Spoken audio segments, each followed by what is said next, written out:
Beleza. Então vamos lá para o nosso primeiro algoritmo. A árvore de decisão. A estrutura geral de uma árvore de decisão é dessa forma aqui. Ela vai ter o nó raiz. Esse nó raiz vai ser a variável que o algoritmo considerar que é a mais importante para separar nossa variável resposta, né? A variável que melhor discrimina. Então, a árvore ela vai fazendo perguntas de sim ou não. Então, a resposta para a primeira pergunta é sim. Se for, segue para cá. Se não, segue para cá. Aí aqui vai ter uma outra variável aqui. Esse exemplo aqui é hipotético, né? Já a gente já viu um exemplo prático. Aí para essa outra variável, ele vai fazer a pergunta. Se a resposta for sim, vem para cá. Se a resposta for não, vem para cá. Beleza, essa é a estrutura geral de uma árvore de decisão. Só que as árvores de decisão, elas podem ser imensas. A gente vai ver aqui agora um exemplo no íris da dataset. Então, essa árvore de decisão aqui, eu rodei ela aqui no R, em cima do dataset íris. Então, essa árvore de decisão, ela tem que classificar baseada em quatro medidas das plantas, das flores, né?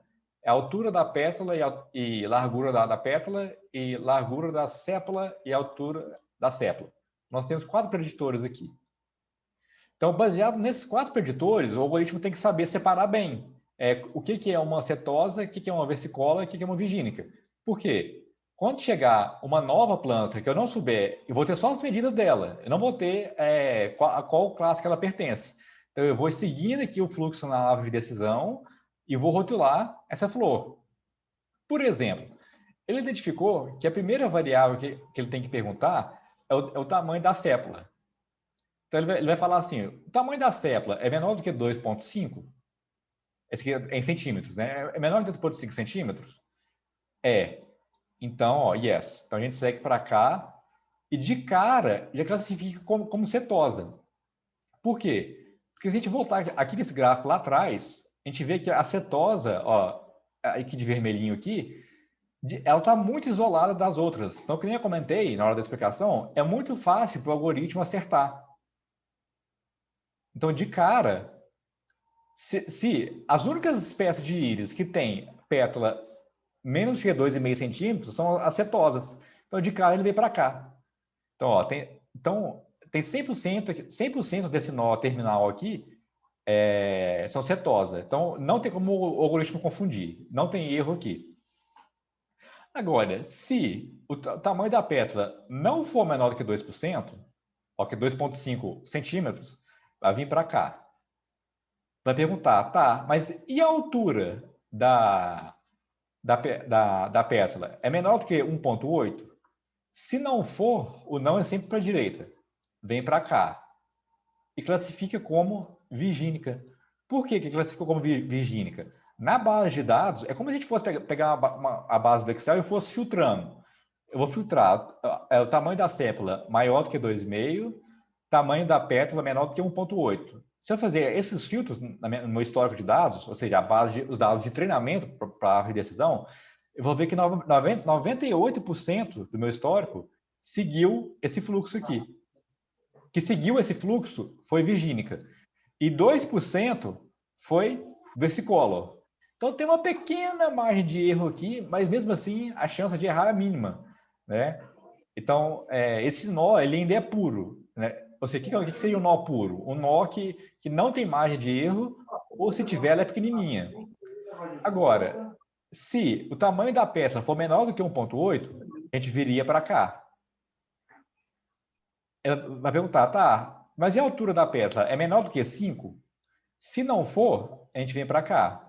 Então, olha que interessante. Tá, classificou como virgínica, porque proporcionalmente, né, tem mais virgínica aqui. Mas eu tenho 33% de versicolor. Olha, minha margem de erro é maior. Então, tipo assim, esse é um nó que a gente chama de nó que ele não é tão puro, porque existe mais chance de confusão do algoritmo.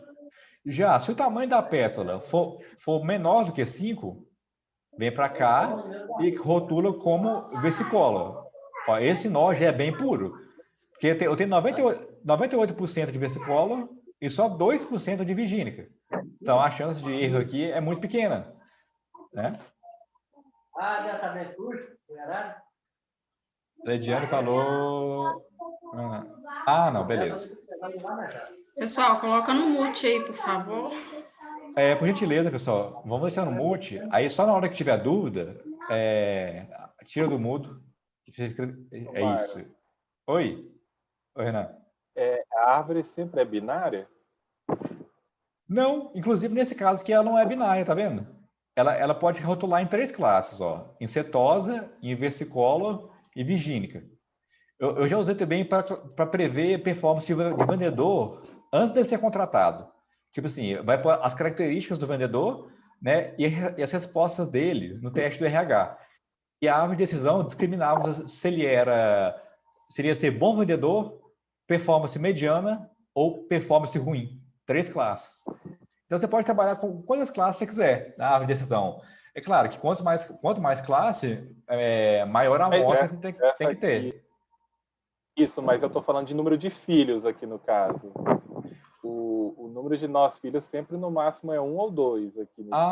Você fala esses aqui? Da árvore. É porque coincidiu desse aqui, ó. Mas não, tem árvores que crescem bastante, viu? A gente vai ver mais para frente, inclusive. Aí pode, tipo, separar em intervalos, então. Tipo assim, menor que tal, aí vai criando mais filhos, então. Isso, exatamente. Ele mesmo já calcula aqui qual que é o ponto que ele tem que separar. Menos que 2.5, menos do que 5, menos do que 1.8. Tem árvores, inclusive isso é um hiperparâmetro. A gente pode passar até qual nível quando a gente tem a árvore crescer.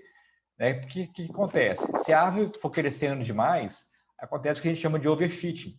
O que é isso? Uhum. Né? A árvore ela aprende tão bem os dados que eu mostrei para ela, para treinar ela, que quando chegar novos dados, ela já não consegue, ela não sabe acertar. Porque ela se super ajustou, ela cresceu tanto que na base de treino, é como se ela decorasse, né, a base de treino e não aprendesse outros padrões.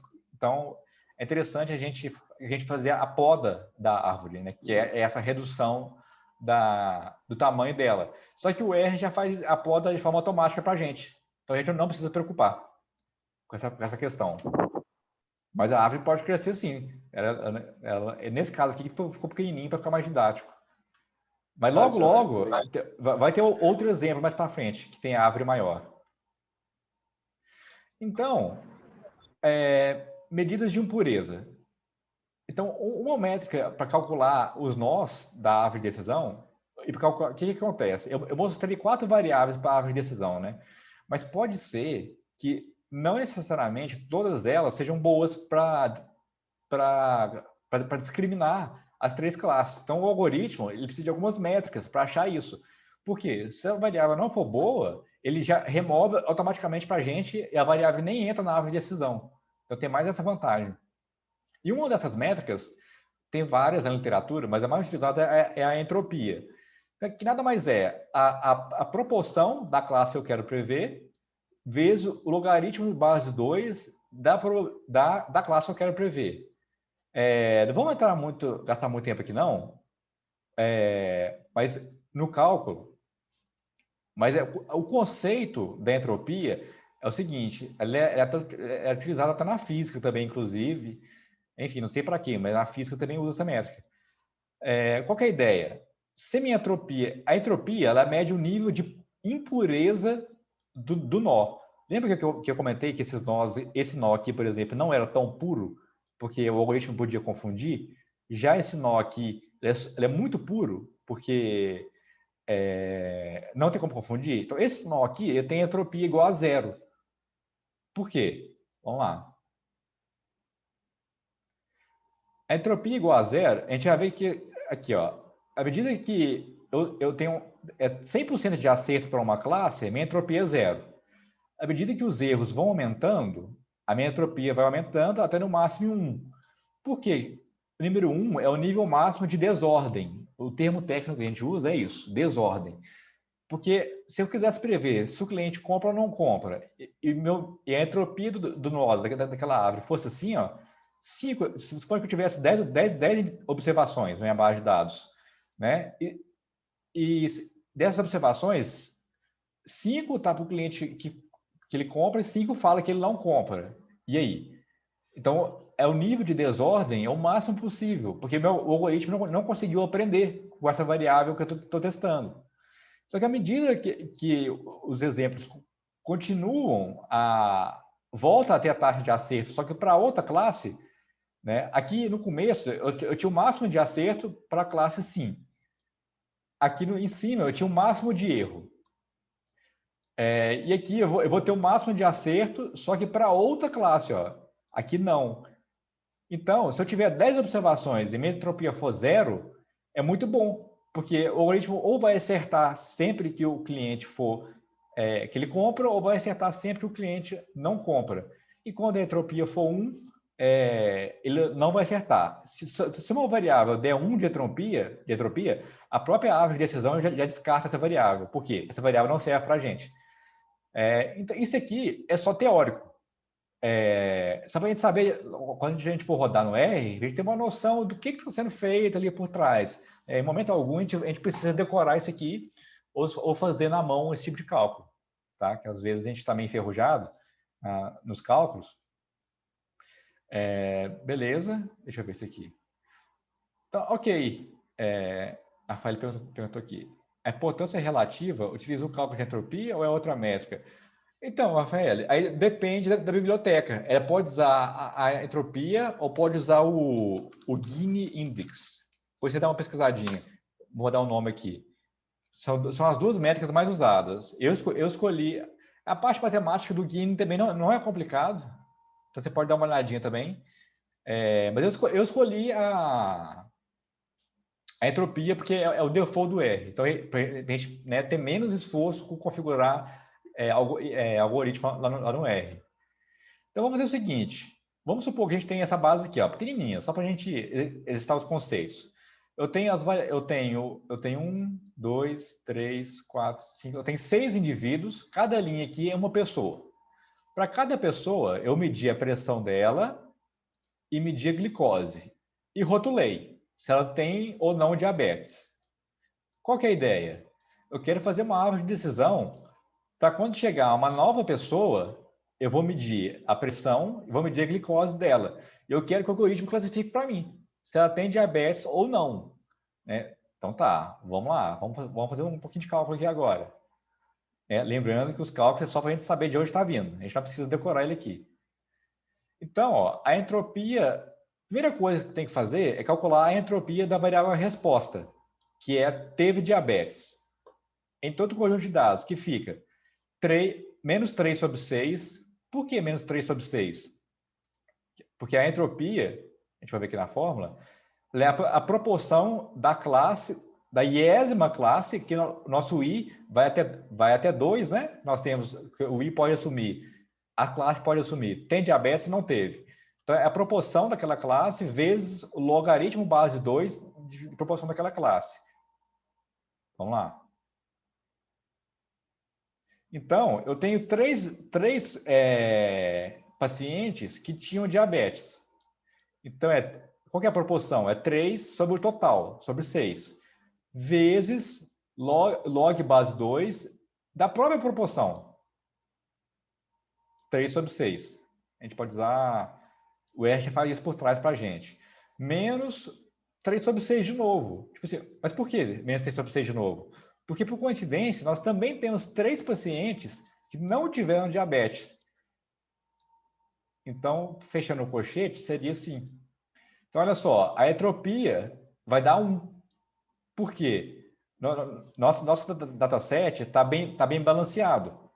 Nós temos 6 indivíduos, desses 6, 3 são de uma classe e 3 são de outra. Ok. Na variável resposta, não tem tanto problema. É até preferível que a entropia seja 1. Agora, vamos calcular a entropia para as outras variáveis. Então, ó, vamos ver qual que é o ganho de informação que a variável pressão traz. Então, a variável pressão, ela assume os níveis normal e hipertenso. Então, vamos lá. Então, é como se fosse no Excel. Aqui, ó, inclusive, eu fiz esse cálculo no Excel. Ele vai filtrar a pressão igual a normal. Quando eu filtro a pressão igual a normal, eu sobro com 4 indivíduos. Então, no cálculo da entropia, no meu denominador aqui, é 4. Desses 4 indivíduos que têm a pressão normal, quantos deles tiveram diabetes? 2. Então, vai ficar 2 sobre 4 vezes log base 2 de 2 sobre 4. Beleza. E o contrário? Desses 4 indivíduos, então no meu denominador aqui vai ser 4 também, quantos que não tiveram diabetes? Também é 2. Então, olha só, a entropia vai dar 1. Então, o que isso fala para a gente? A variável pressão não está contribuindo para discriminar bem. Porque se eu filtro pressão igual a normal, eu tenho 4 pessoas. Dessas 4, 2 teve diabetes e 2 não teve. E aí? Para qual classe eu classifico? Né? O algoritmo já vai confundir. Então, a variável pressão, nós vimos aqui que ela pode assumir a pressão hipertensão e a pressão normal. Vamos fazer o mesmo cálculo agora para hipertensão. Quando foi hipertensão, os pacientes hipertensos, nós temos 2. Desses 2, um não tem diabetes e o outro teve. Então, sem fazer cálculo, a gente já sabe que a entropia vai ser 1 também.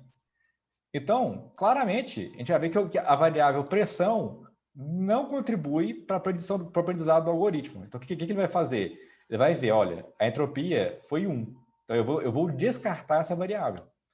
Vamos calcular agora a entropia e o ganho de informação para a variável glicose, só para a gente exercitar um pouquinho mais a teoria. Mas só uma dúvida aqui. Na variável pressão, você calculou a entropia dos dois possíveis, né, classificações, normal e hipertensão. Aí como que a gente chega, faz a média disso aí? Não, ou aí depois... fica por isso? Isso, aí fica por isso mesmo. Aí já eu vou mostrar o que a gente faz com isso aqui. Ótima pergunta. Isso aí. E se a gente tivesse um outro nível de pressão aqui, ó, por exemplo, pressão baixa, então eu teria que calcular também mais uma caixinha aqui para pressão baixa. Calcular a entropia para ela também. Entendeu? Então tá, vamos lá. Agora, medidas de pureza... Opa, pulei um. Glicose, pressão. Cadê a glicose? Ah, não, beleza. É agora, Renan, que eu já respondo a sua pergunta. Agora, então, uma vez que a gente calculou a entropia para os 2 níveis categóricos, a gente vai calcular agora o ganho de informação. Então, a entropia do banco de dados geral, a gente já viu que é 1. Porque nós temos 6 indivíduos, desses 6, 3 não tiveram diabetes, 3 tiveram. Ok. A entropia para a variável pressão, quando a pressão é igual a normal, é 1. Nós já calculamos. E a entropia para a variável pressão, quando ela é hipertensa, também é 1. Então, agora, a gente vai usar essa formulinha aqui, que é a fórmula do ganho de informação, que é a entropia do conjunto de dados inteiro, que está aqui, ó. Então, aqui vai virar 1, sobre a quantidade de... Vendo que é NI sobre N? O I é a quantidade de indivíduos que sobra para a iésima classe. Então, aqui sobrou 4. 4 sobre o total de indivíduos, que é 6. Então, ó, 4 sobre 6. Então, é 4 sobre 6 vezes o quê? Vezes a entropia que nós calculamos aqui, ó. Menos o quê? Deixa eu pôr os colchetes aqui de uma vez. Menos 2 sobre 6. De onde que vem esse 2 sobre 6? Daqui, ó, quando eu filtro a variável pressão igual a hipertenso, nós sobramos aqui com 2 indivíduos. 2 sobre o total de quantos? De 6. Então, 2 sobre 6 vezes a entropia da variável testada. Ó. A entropia é 1. Então, se a gente calcular isso aqui e resolver, nosso ganho de informação vai ser 0. Então, ou seja, o ganho de informação que a pressão traz é nada. Então, assim, isso é bom. O que o algoritmo vai fazer? Não, eu já aprendi que essa variável não contribui para me classificar quem teve diabetes e quem não teve. Então, tchau variável, vamos calcular para a próxima. E a próxima é a glicose. A glicose, nós vimos lá inicialmente que ela pode assumir os valores baixa e alta. Nós temos 1, 2, 3 indivíduos com pressão baixa 3 de 6, né? E 3 de 6 com pressão alta. Vamos lá.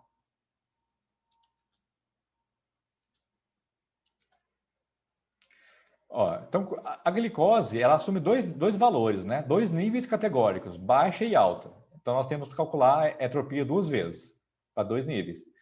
Então, deixa eu pôr os cochetes aqui. Ficou 1 sobre 3 vezes log log de base 2 de 1 sobre 3. Por que é 1 sobre 3? Porque quando eu filtro glicose igual a baixa, eu tenho um indivíduo que teve diabetes. Então, é 1 sobre 3. Menos 2 sobre 3. Por que 2 sobre 3? Porque eu tenho 2 indivíduos, quando eu filtro glicose baixa, que não tiveram diabetes. Então, olha só, a minha entropia ainda é alta, né? Mas é menor. Já não é a entropia total. Quanto mais próximo de zero, melhor. E agora a entropia para glicose igual a alta? Vai dar menos 2 sobre 3, vezes log base 2, 2 sobre 3. Por que deu base 2 sobre 3? Porque quando eu filtro glicose igual a alta, eu tenho 3 indivíduos. Desses 3, 2 teve diabetes, né, no histórico, e um não teve.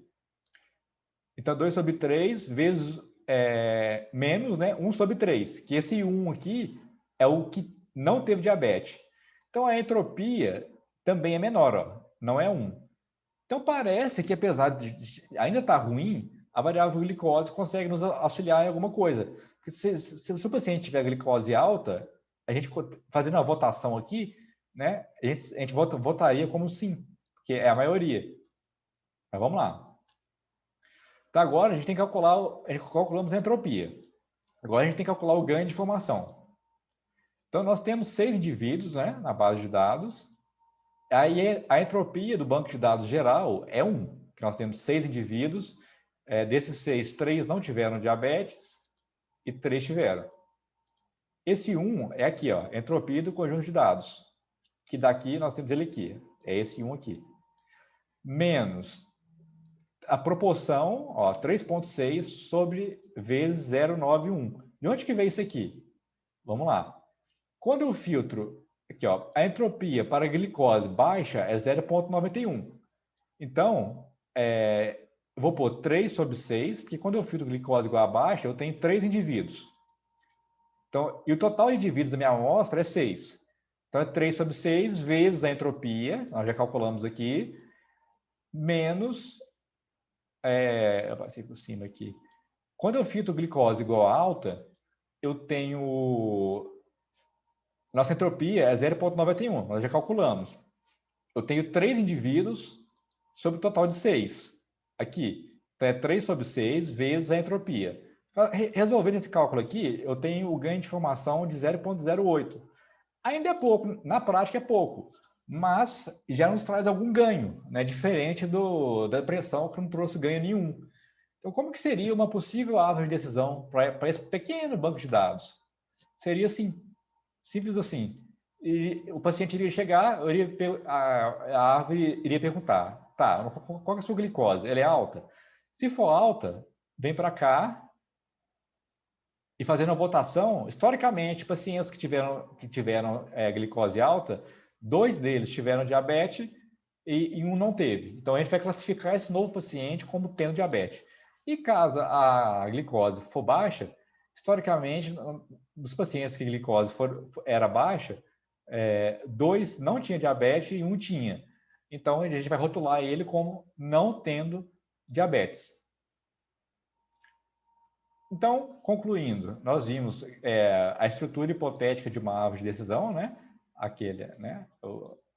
Ela vai gerando os nós. Nós vimos o que é a entropia e nós também calculamos o ganho de informação. Pessoal, como é que está aqui? Ficou alguma dúvida? Porque Mário, agora... Oi? poderia voltar naquela imagem da árvore do íris? Volta. Só para fazer uma pergunta, fazendo um favor.